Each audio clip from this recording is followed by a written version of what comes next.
নমস্কার বন্ধুরা, আজকের ভিডিওতে আমরা আলোচনা করব আমাদের যে রেশন কার্ডটি আছে সেই রেশন কার্ডের সাথে যে ফোন নাম্বারটি লিংক আছে সেই ফোন নাম্বারটি আমাদের হারিয়ে গেছে বা বন্ধ হয়ে গেছে। তো আমরা নতুন ফোন নাম্বার কিভাবে রেশন কার্ডের সাথে আপডেট করব, সম্পূর্ণ ভিডিওটি দেখতে থাকুন।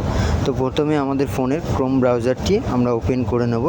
ওপেন করার পরে সার্চ যে ওপরে বাটনটি আছে সেখানে আমরা রেশন কার্ড বলে যে লেখাটি আছে সেই লেখাটি এখানে টাইপিং করে নিয়ে প্রথমে যে অপশানটি আছে রেশন কার্ড, এই রেশন কার্ডে টাচ করব। টাচ করার পরে আমাদের সামনে একটি নতুন পেজ খুলে যাবে।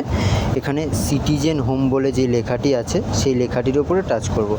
আবার একটি নতুন পেজ খুলে যাবে। পেজটিকে একটু ওপর দিকে নিয়ে যাওয়ার পরে এখানে রেশন কার্ড সম্পর্কিত কর্নার যে লেখাটি আছে সেটির উপরে টাচ করলে আবার একটি আপনাদের সামনে নতুন পেজ খুলে যাবে।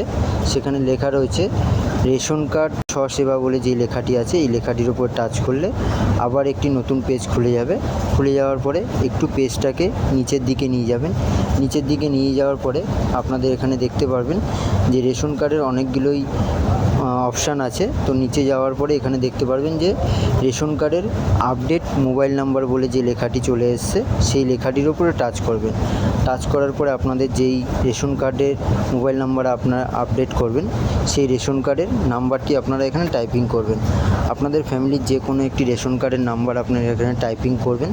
টাইপিং করার পরে তার যদি রেশন কার্ডের নাম্বার আপনারা চেঞ্জ করতে চান তাহলে রেশন কার্ডের নাম্বারটি এখানে টাইপিং করার পর নিচে সার্চ বাটনে টাচ করবেন। টাচ করার পরেই দেখবেন এখানে আপনাদের যেই ব্যক্তির রেশন কার্ড নাম্বারটি আপনারা দিয়েছেন সেটি আপনারা দেখতে পারবেন। নিচে সার্চ বাটনে আপনারা টাচ করার পরে এখানে আপনাদের আধার কার্ডের সাথে যেই ফোন নাম্বারটি লিংক আছে বর্তমানে সেই ফোন নাম্বারে একটি ওটিপি চলে আসবে। ওটিপিটি আপনারা এখানে টাইপিং করার পরে এখানে আপনারা দেখতে পারবেন যে আপনাদের ফ্যামিলির মেম্বার কতজন আছে, তাদের রেশন কার্ডে কোন ফোন নাম্বারটি আছে লিংক করা, সেই ফোন নাম্বারটি যদি আপনাদের হারিয়ে থাকে বা বন্ধ হয়ে থাকে তো আপনারা ফোন নাম্বারটি চেঞ্জ করবেন কি করবেন, তো পাশে যে নিচে যে বাটনটি আছে এখানে টাচ করবেন। টাচ করার পরে আপনাদের এখানে অ্যাড নিউ মোবাইল নাম্বার মানে নতুন ফোন নাম্বার যুক্ত করার জন্য অপশান আছে। এখানে আপনাদের আধার কার্ডের সাথে যেই ফোন নাম্বারটি লিংক করা আছে সেই ফোন নাম্বারটি আপনারা এখানে টাইপিং করবেন। টাইপিং করার পরে নিচে দেখবেন সেন্ড ওটিপি বলে যে অপশানটি আছে সেই ফোন নাম্বারে আপনাদের একটি ওটিপি চলে আসবে। ওটিপিটা আপনারা এখানে টাইপিং করবে, অটোমেটিকলি দেখবেন আপনাদের এখানে কাজটি সম্পূর্ণ হয়ে গেছে, মানে মোবাইল নাম্বারটি আপডেট হয়ে গেছে।